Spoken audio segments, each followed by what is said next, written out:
Muy buenos días para todos, todas quienes se encuentran conectados hoy en esta que es la segunda sesión del componente de comunicaciones del curso básico sindical que se está realizando además de forma virtual. En esta sesión vamos a explorar un poco los tipos de comunicación sindical, el componente político de la comunicación sindical y su importancia, las dos vías de la comunicación sindical.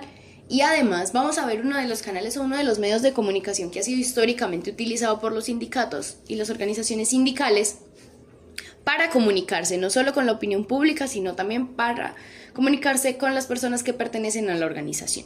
Este medio de comunicación lo traemos también porque es muy importante, es una herramienta que todas podemos usar. Desde la base se puede elevar la información desde ahí, es decir, si alguien tiene una situación que cree que debe ser comunicada, puede hacer uso de este medio de comunicación para empezar a escalar la información y para que ésta sea publicada.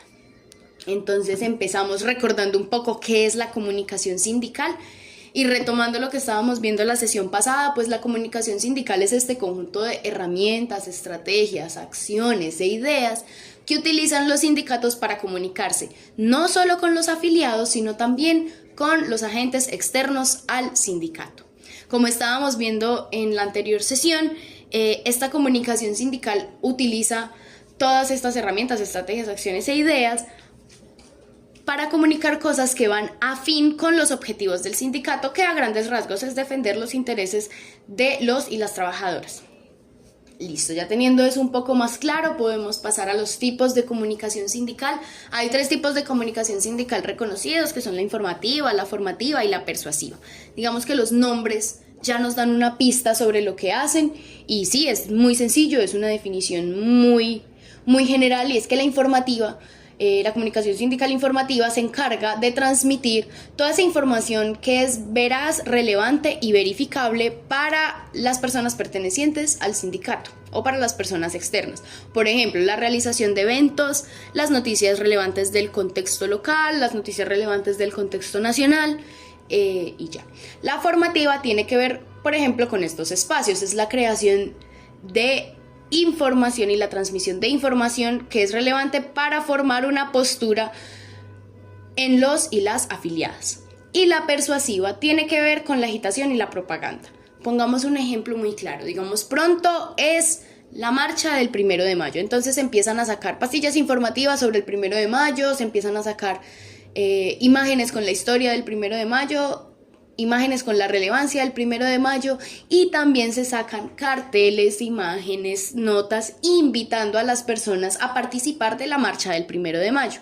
Todo eso tiene que ver con la comunicación sindical persuasiva. También, por ejemplo, si se está adelantando alguna acción frente a una situación de injusticia, entonces se utiliza el tipo de comunicación sindical persuasiva para convencer a los afiliados de unirse y de participar de las acciones que se estén llevando a cabo frente a X o Y situación.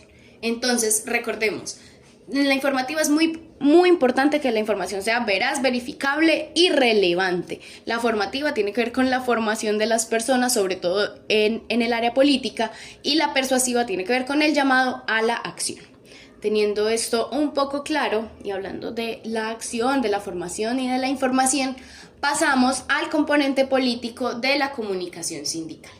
Digamos que ningún acto comunicativo está exento de tener un componente político, sea de forma activa o de forma pasiva, sino que el componente político de la comunicación sindical reside en la capacidad para organizar, cohesionar, formar opinión, movilizar y disputar sentidos en la sociedad, siempre en función de los intereses de la clase trabajadora y la transformación social.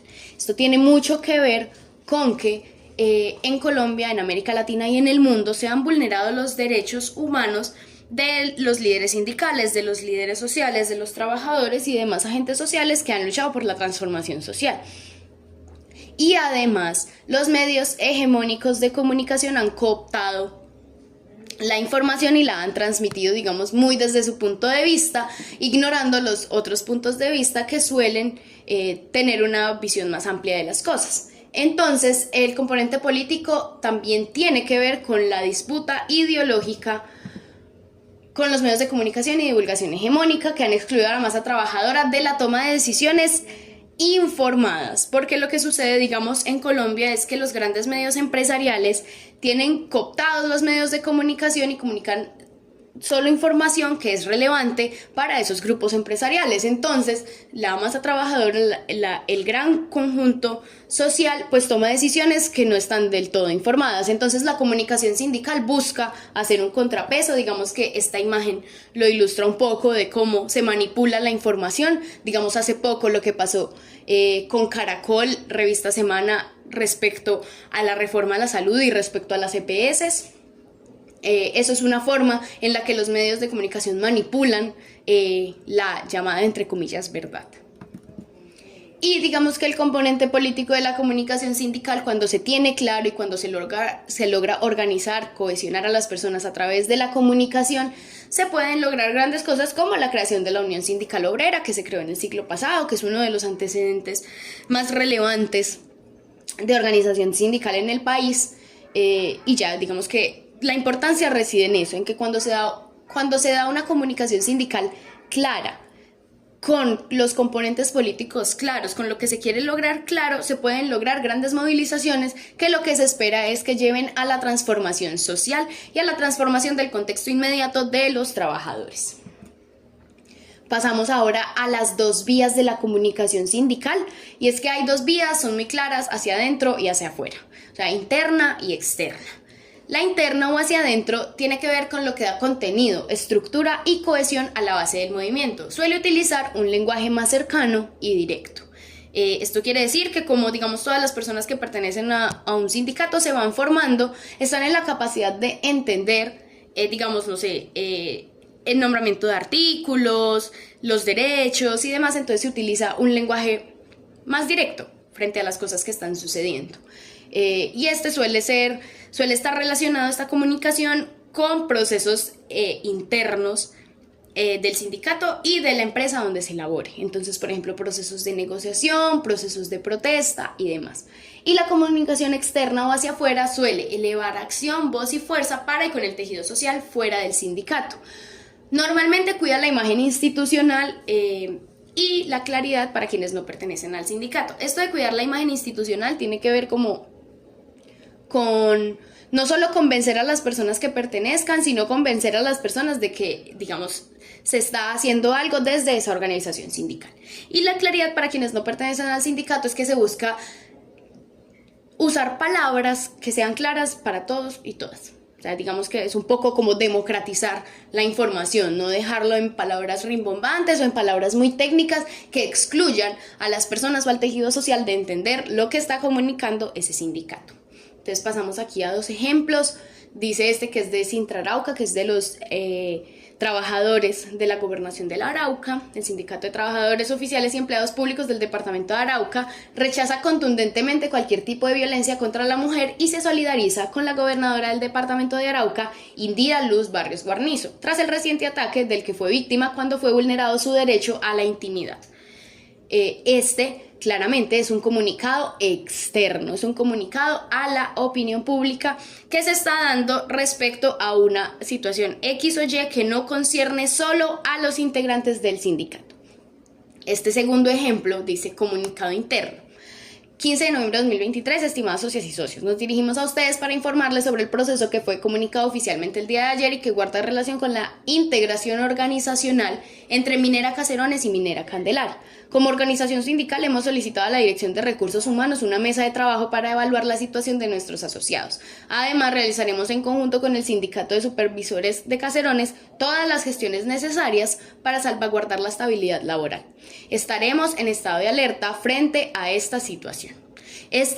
Pues aparte del título, también nos da cuenta de que es un comunicado hacia adentro, pues está ya nombrando, digamos, departamentos específicos como la Dirección de Recursos Humanos y está nombrando también otras organizaciones, empresas específicas como la Minera Caserones y la Minera Candelaria.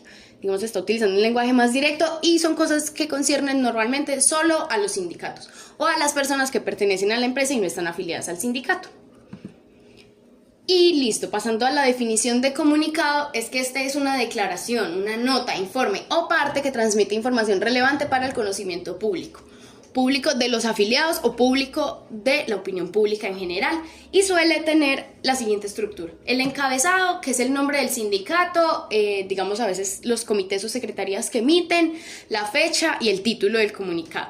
El título, la verdad, suele estar relacionado como con la cantidad de comunicados que se han emitido en el año, como comunicado 015, así.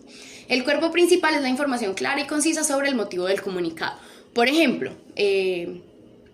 este comunicado se realiza porque el pasado 25 de julio se finalizó el proceso de negociación de los 4 sindicatos con la administración de la Universidad Tecnológica de Pereira. Listo, eso podría ser un ejemplo de cuerpo principal, pero puede ser con cualquier situación. Tiene que ser información clara y concisa. Recordemos que algo muy importante de los comunicados también es no extendernos demasiado, sino llegar al grano, al punto, para que la gente los lea.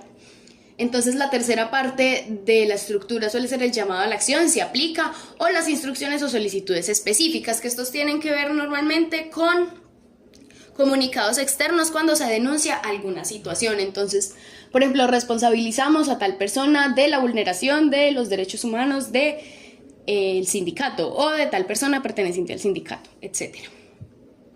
Y el cierre ya es la firma o nombre del responsable, que el responsable suele ser pues firmado del sindicato, y los datos de contacto, que son los datos oficiales de la organización. Este es otro ejemplo de un comunicado. Es un comunicado que utiliza muchos elementos gráficos, es un comunicado muy sencillo, muy corto, que uno creería que no es un comunicado, pero sigue como la estructura y cumple su objetivo. Dice: los tiempos de la inequidad y la violencia deben cesar en Colombia.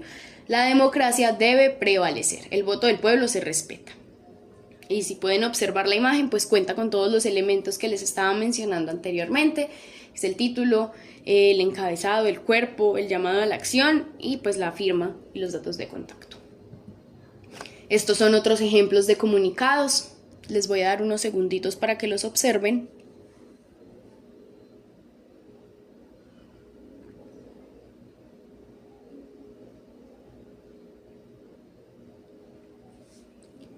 Listo, y ya pasamos a la última parte, que nuevamente es un taller muy corto. Como pudieron darse cuenta en la anterior sesión, era algo muy sencillito de llenar. Nuevamente escanean este código QR que pertenece pues a la sesión 2, al formulario de la sesión 2, y son las siguientes preguntas. Se las leo para que vayan pensando en las respuestas. ¿Qué tipos de comunicación sindical existen? Esa es de opción múltiple. ¿Por qué es importante tener en cuenta el componente político para una comunicación sindical efectiva? Esta es un poco como de reflexión. ¿Cuáles son las 2 vías de la comunicación sindical? Es una pregunta corta, concisa, la cual hablamos durante una buena parte de la sesión, y menciona las partes de un comunicado. Si necesitan ayuda también para resolver este formulario, pues pueden devolverse en el video, consultar lo que necesiten consultar. Y muchísimas gracias nuevamente por estar en esta sesión. Los espero en la tercera y en la última.